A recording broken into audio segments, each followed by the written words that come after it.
Your flight is delayed, but I have an alternative.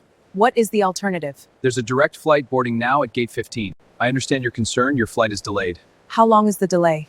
About an hour. Here are the details. Thank you. The gate agent looked at her designer sneakers and casual jacket, then looked at the first-class ticket in her hand and made the worst assumption of his career.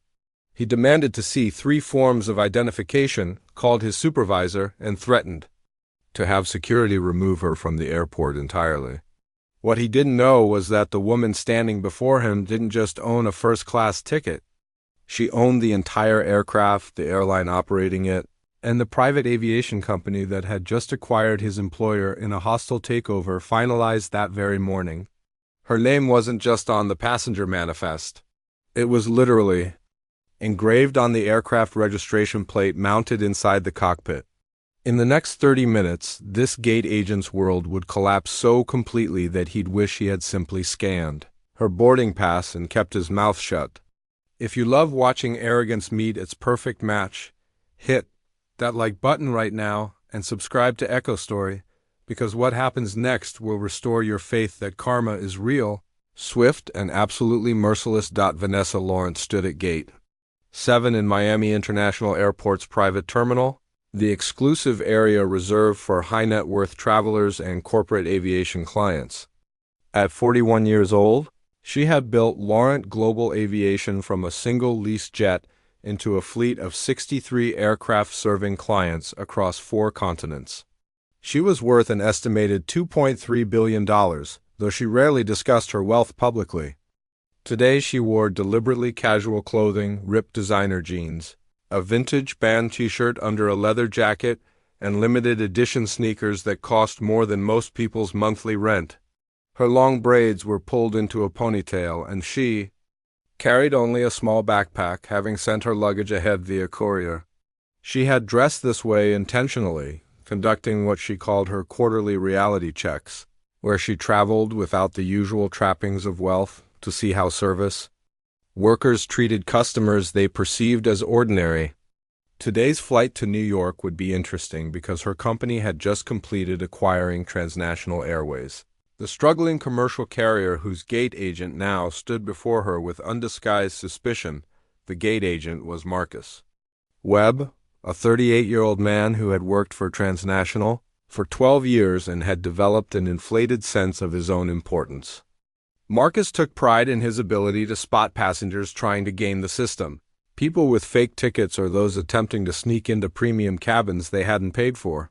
He considered himself the guardian of order, ensuring that only legitimate first-class passengers accessed the priority boarding lane. When Vanessa approached his podium holding her phone with the digital boarding pass displayed, Marcus immediately felt his suspicions activate.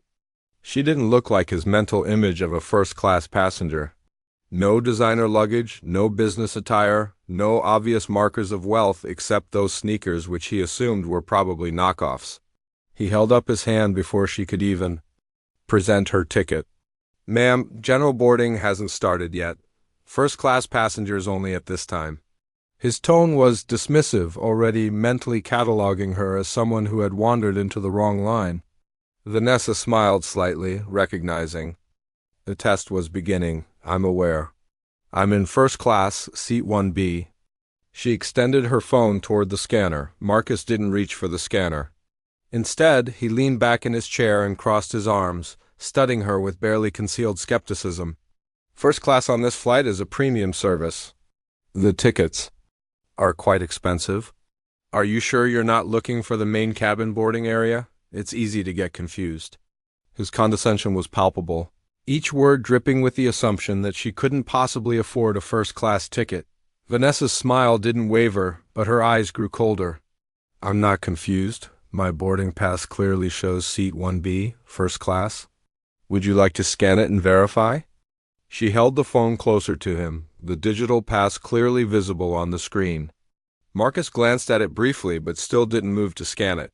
"Ma'am, I need to see a government-issued ID before I can process any first-class boarding passes."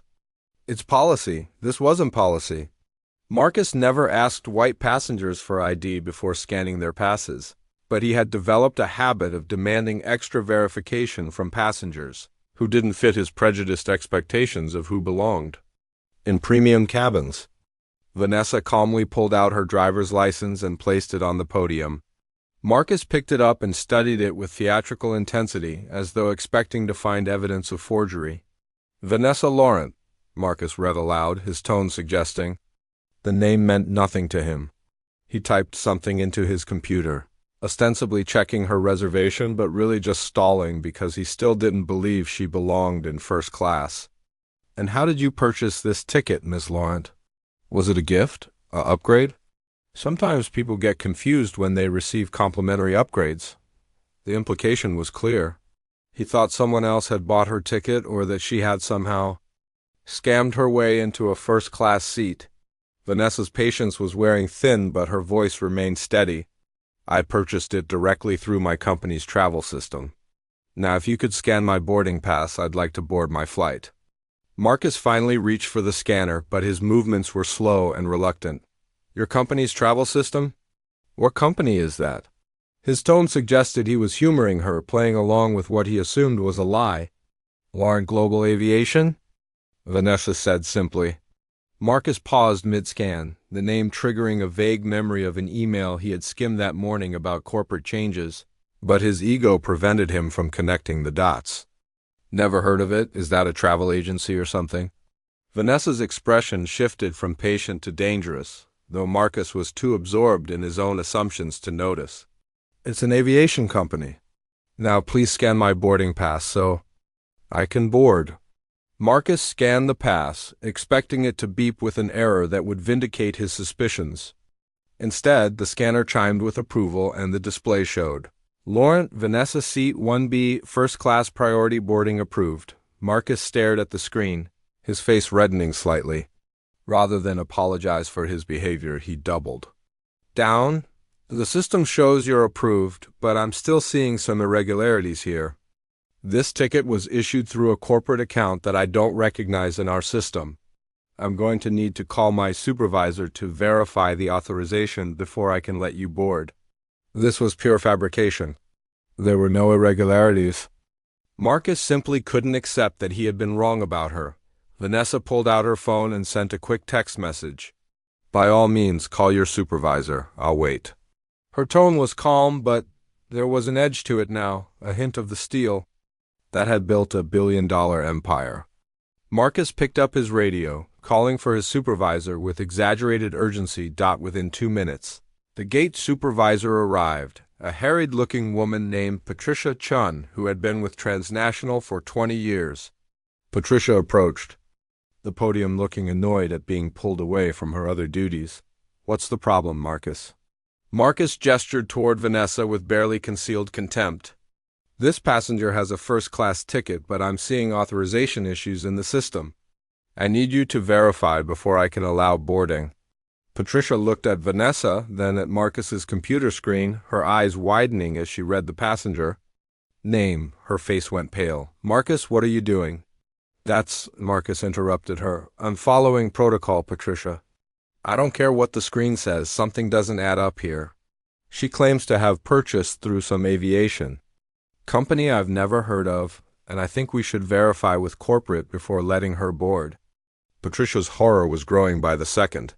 She had actually read the corporate email that morning, the one explaining that Laurent Global Aviation had completed its acquisition of Transnational Airways and that the new owner would be conducting surprise evaluations of customer service standards at various locations. The email had included a photo of Vanessa Laurent, their new boss. Patricia turned to Vanessa with genuine panic in her eyes. Miss Laurent, I am so incredibly sorry for this. There's been a terrible misunderstanding. She shot Marcus a look that promised his termination. Marcus's confusion was evident. Miss Laurent? Patricia, what are you talking about? This is just a passenger with a questionable ticket. Patricia grabbed Marcus's arm and pulled him aside, whispering urgently, though Vanessa could still hear every word.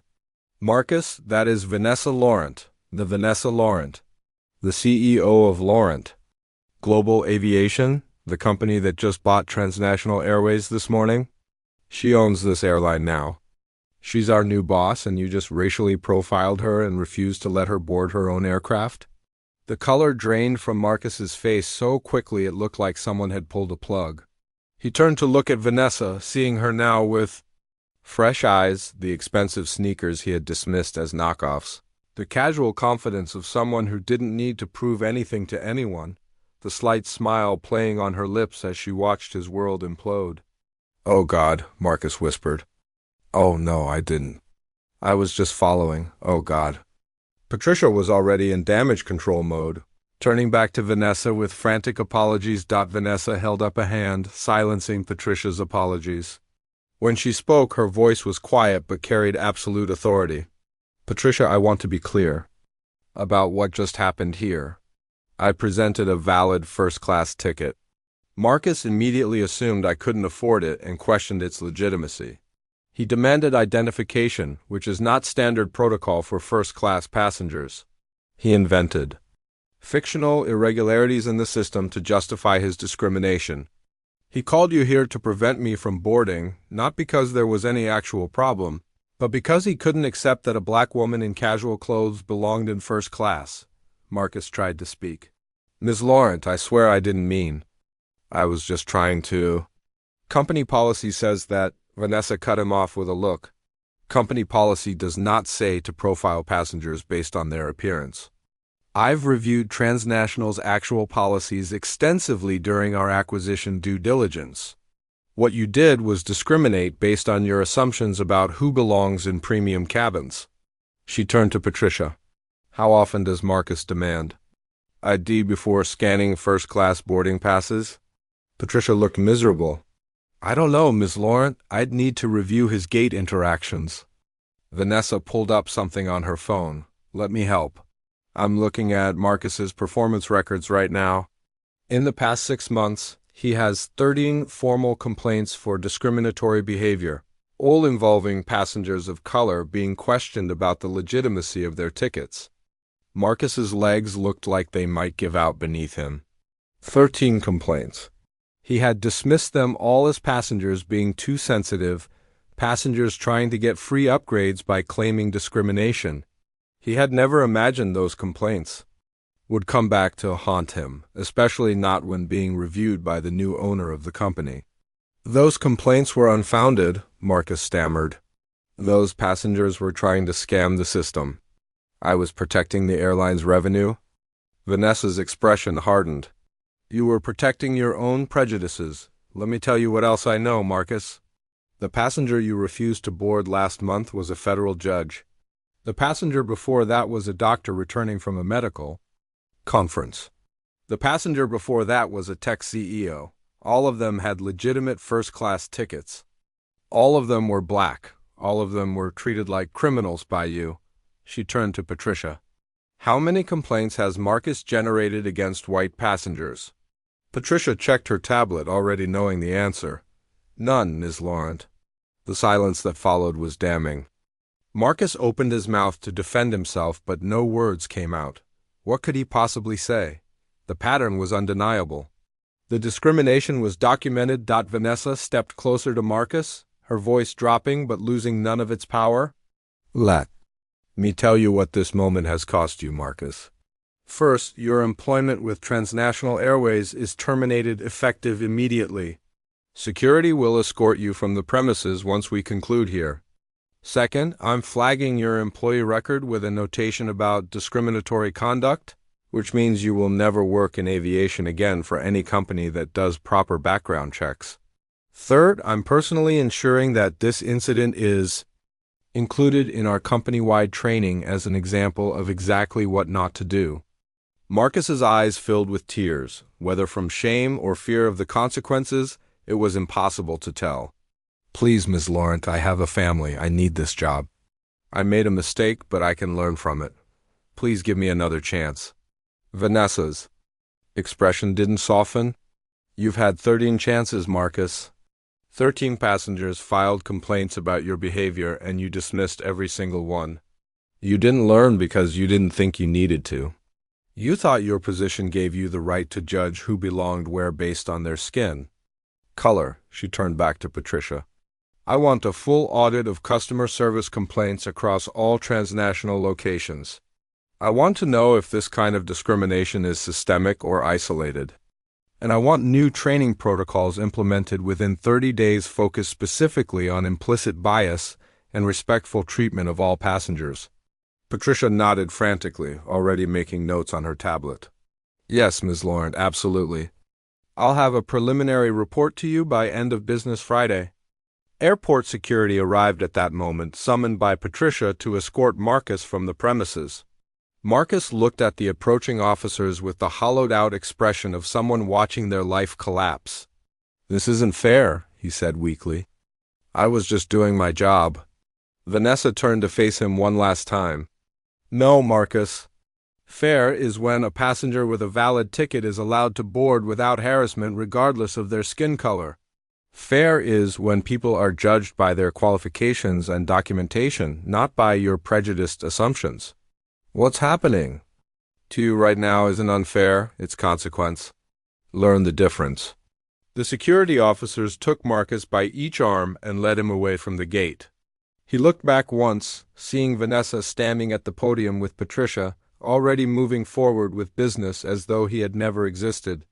To Vanessa, he was already forgotten, just another obstacle removed from her path. The other passengers, who had witnessed the confrontation, began boarding, several stopping to express their support for how Vanessa had handled the situation. One older black woman touched Vanessa's arm gently. Thank you for standing up for all of us. Vanessa smiled. Warmly, always. Vanessa boarded the aircraft and walked into the first-class cabin where the flight attendants greeted her with professional courtesy, unaware of the drama that had just unfolded at the gate. She settled into seat 1B and pulled out her laptop, immediately diving into emails and business reports. But she also opened a separate document and began typing notes about the incident, not from emotion but from strategic analysis. This kind of discrimination wasn't just morally wrong, it was bad for business. Studies showed that premium passengers of color were routinely subjected to extra scrutiny and suspicious treatment, leading many to avoid certain airlines entirely. That represented lost revenue, damaged reputation, and legal liability. Vanessa had acquired transnational partly because it was undervalued, but also because she saw potential to transform its culture. Her own experience today would become the foundation for systematic change across the entire organization. She drafted an email to her leadership team outlining immediate priorities, including the complaint audit, revised training protocols, hiring a chief diversity officer, and implementing mystery shopper programs to identify discriminatory behavior. Before it escalated, this wasn't about punishment. It was about prevention. She wanted to build an airline where every passenger, regardless of race or appearance, was treated with equal dignity and respect. The flight to New York was smooth, but Vanessa spent most of it working rather than relaxing. Her assistant, who had flown up separately, had already compiled the preliminary data on customer service complaints at Transnational. The numbers were worse than Vanessa had anticipated. Across all locations, passengers of color represented only 32% of first-class travelers, but accounted for 78% of challenged boarding incidents where gate agents demanded additional verification beyond standard procedures. The disparity was so stark it would be impossible to explain away as coincidence. This was systemic discrimination, normalized over years until employees like Marcus didn't even recognize their behavior as problematic. They genuinely believed they were protecting the airline when in reality they were driving away valuable customers and exposing the company to massive legal liability. Vanessa scheduled an emergency meeting with Transnational's executive team for the next morning.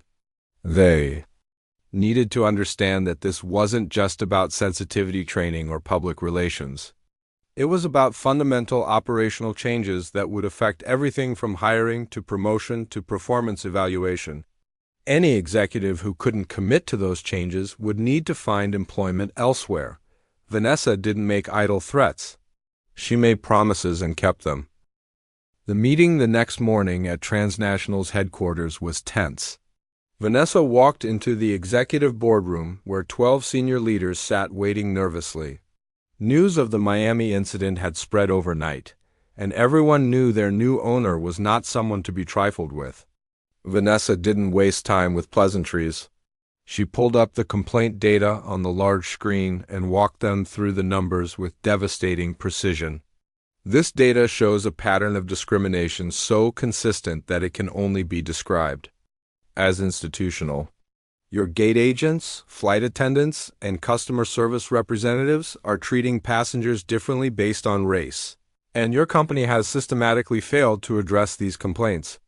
That ends today. She outlined her expectations clearly: transparent complaint tracking with public reporting, binding arbitration clauses for discrimination cases, financial penalties for managers whose teams generate excessive complaints, and promotion criteria that explicitly include diversity and inclusion metrics. Several executives looked uncomfortable. One older man, the chief operating officer, cleared his throat. "Ms. Laurent, with all due respect, some of these measures might be seen as reverse discrimination by our employees. We don't want to create an environment where staff are afraid to enforce legitimate policies." Vanessa fixed him with a stare that could have frozen water. "Let me be absolutely clear about something," Vanessa said, her voice deadly calm. "If your employees are afraid to enforce legitimate policies fairly across all passengers regardless of race, that's called treating everyone equally, and it's called doing their job correctly. What I witnessed in Miami wasn't policy enforcement. It was racial profiling." Marcus Webb had 13 complaints about discriminatory behavior. 13 passengers, all people of color, all with legitimate tickets, all treated like criminals. That's not enforcement, that's prejudice. The coup started to respond, but Vanessa cut him off. "Let me ask you something. How many complaints did Marcus generate from white passengers questioning their ticket legitimacy?" Silence. The coup knew the answer was 0. "That's what I thought." "So when you talk about employees being afraid, what you're really saying is they should be allowed to continue profiling passengers based on skin color without consequence. That's not acceptable." She leaned forward, her intensity filling the room. "Here's what happens next. Every executive in this room will undergo implicit bias training. Every employee who interfaces with customers will undergo that training. We're implementing mandatory quarterly reviews of complaint data by race, and any pattern of discriminatory treatment will result in immediate termination regardless of seniority. This isn't negotiable. If anyone in this room can't commit to these changes, leave now. I'll have your severance packages ready by end of day." Nobody moved. The executives sat in uncomfortable silence, realizing that their new owner was serious about transforming company culture, even if it meant cleaning house at the highest levels. Vanessa continued. "Transnational has been losing market share for 5 years. You've blamed it on competition, pricing, and changing consumer preferences. But did any of you consider that you're actively driving away customers by treating them with suspicion and disrespect? Premium passengers have choices. They can fly with any carrier. If they consistently feel unwelcome or profiled when they fly with you, they'll take their business elsewhere." She pulled up another slide showing customer retention data. This chart shows that first-class passengers of color have a 43% lower repeat booking rate than white passengers. That's not because they can't afford to fly first class again. It's because they don't want to deal with your discriminatory treatment. That's millions of dollars in lost revenue annually, all because your employees can't treat everyone with equal dignity. The CFO, a woman named Sarah Chun, spoke up hesitantly. "Ms. Laurent, how do we fix this? The culture here has been the same for decades." Vanessa appreciated the honest question. "We fix it by making discrimination costly for individuals and beneficial for those who get it right. We fix it by promoting people who treat all customers well and firing those who don't. We fix it through accountability, transparency, and consequences, and we start today." Over the next 3 months, Transnational underwent the most aggressive cultural transformation in airline industry history. Vanessa personally reviewed every customer service complaint from the past 3 years, identifying patterns and problem Employees. 27 gate agents, including Marcus Webb, were terminated for documented patterns of discriminatory behavior. 8 managers who had ignored or dismissed complaints were removed from leadership positions. The company implemented a new complaint tracking system that flagged any employee generating disproportionate complaints from passengers of color, triggering automatic investigation. The changes were controversial within the industry. Some critics. SCC di Vanessa of being too harsh, of firing good employees over minor misunderstandings. But Vanessa had the data to back up every decision. These weren't minor misunderstandings. These were consistent patterns of treating certain passengers as inherently suspicious based solely on their appearance. The passengers themselves noticed the difference immediately. Social media lit up with testimonials from travelers of color praising Transnational's improved service. Word spread that the airline was serious about respectful treatment and premium. Bookings from diverse customers increased 28% within the first quarter under Vanessa's ownership. What had seemed like a costly cultural overhaul turned out to be incredibly profitable as Transnational tapped into a market segment that had been systematically alienated by their previous practices. Marcus Webb's life after Transnational spiraled downward quickly. The notation in his employment record meant he couldn't get hired by any major airline. He tried smaller regional carriers, but even they were reluctant to take on someone with documented discrimination complaints. He eventually found work at a car rental counter, a significant step down in prestige and pay from his gate agent position. But even there, his old habits caught up with him. Within 6 months, he received multiple complaints about treating certain customers with undue suspicion, demanding extra identification and questioning whether they could afford premium vehicle rentals. His employment was terminated again, this time with a warning that his pattern of behavior was not only unacceptable but potentially illegal under civil rights laws. Marcus's wife, tired of his inability to recognize and change his discriminatory attitudes, filed for divorce.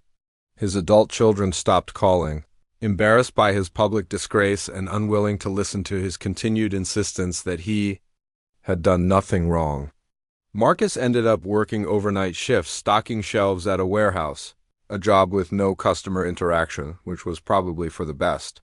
He never accepted that his treatment of Vanessa and countless other passengers had been wrong.